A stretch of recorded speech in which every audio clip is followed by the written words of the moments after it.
always had like a lot of self-confidence issues. I think it was about 15. I remember starting to feel really like, oh, maybe I should start like changing the way that I look, or the way that I eat, or the way that I look after myself.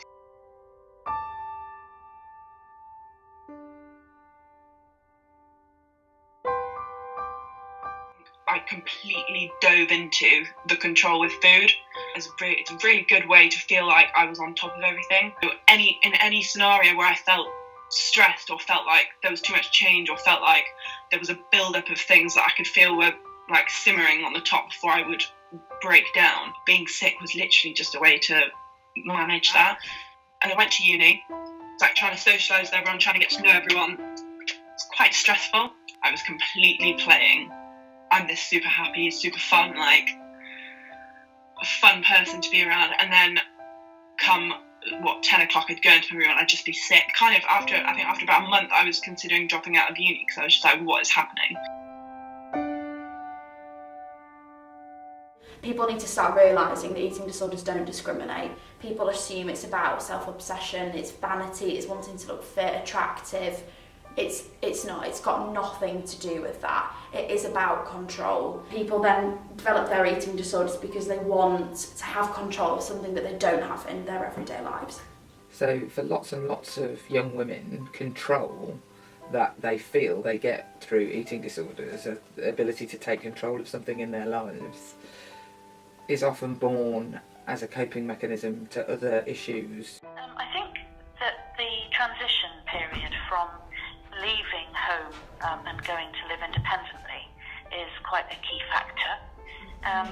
Being apart, away from home, away from family, and also one's cooking for oneself or finding food for oneself. Only 5% of the NHS budget is allocated to prevention. Mental health is very much seen as a whilst it's part of our NHS service, it's not given the importance in the way that the NHS has had. I was talking to an organisation in my constituency, and I was alarmed to hear that actually they provide a counselling service for young people, and they have something like 400 young people on their waiting list. At the moment, I've dealt with cases where young women who are self-harming, not eating, damaging their bodies every day, have to wait 2 years for a referral to specialist mental health services. I think, universities have a clear role and responsibility for their students, and that means not just for their academics and their, where they live. I think they would need to look strong and hard at the allocation of funds to make sure that the service that they are providing is adequate and it meets the needs of students, and that cannot be at the detriment of anything else.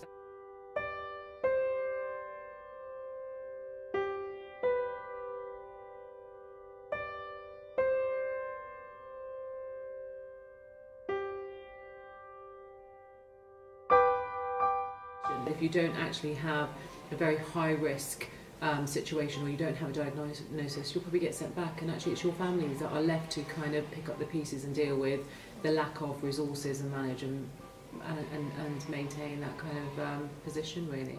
The burden of eating disorders on carers is very high. I think the role of parents and carers and friends and family is crucial. Apart from anything else, they are the ones caring 24/7 usually for somebody.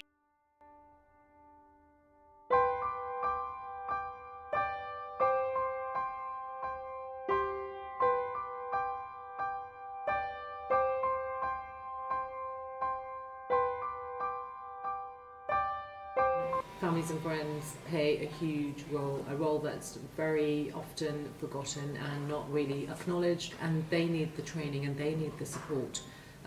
In order to manage such complex and difficult situations. For someone to be able to provide support for support is an extra shoulder to lean on. It's an extra step someone can take to make sure that people are getting their hand to hold while still holding the hand of the person that's supporting.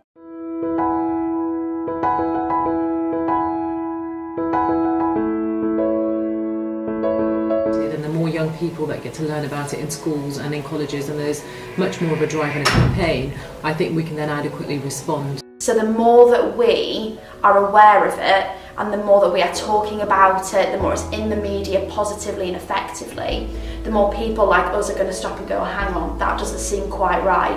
Maybe let's suggest it before they start signing up for that gym membership, or they start joining the park run, or they buy that 100-calorie cookbook.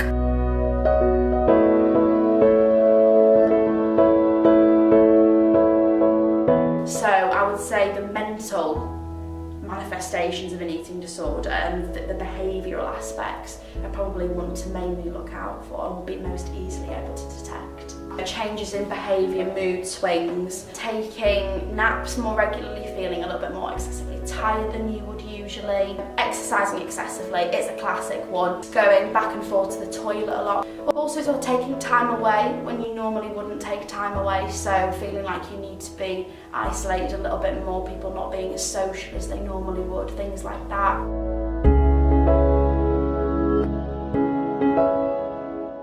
You need to find someone that you can talk to, and that worked absolute wonders, just having like one person that could look out for me when I wasn't able to, or spot the things that I wasn't really seeing.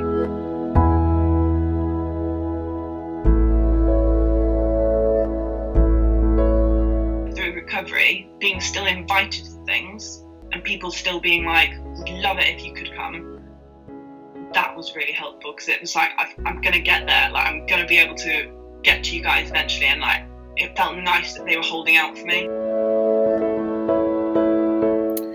Hi there, and welcome to our first support session run by Food for Thought. You are all here because you are friends or family members of someone you suspect who might be suffering from an eating disorder.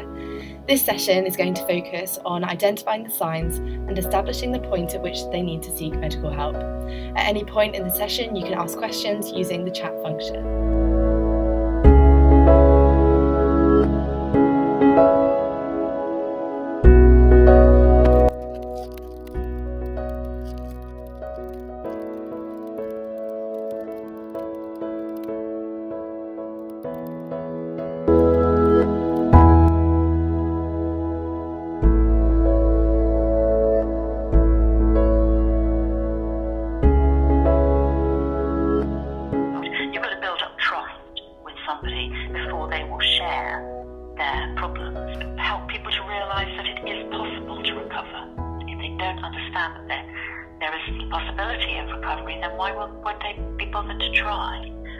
But equally trying to include them in the group activities and to, build their own self-esteem, I think is very important. Friends and family not needing to say anything all the time, but it was just little actions that I found meant the absolute world. To make sure that GPs and families are getting the support, but actually are also being referred at a timely manner rather than letting things really escalate. We've got to show that we are committed to improving young people's mental health.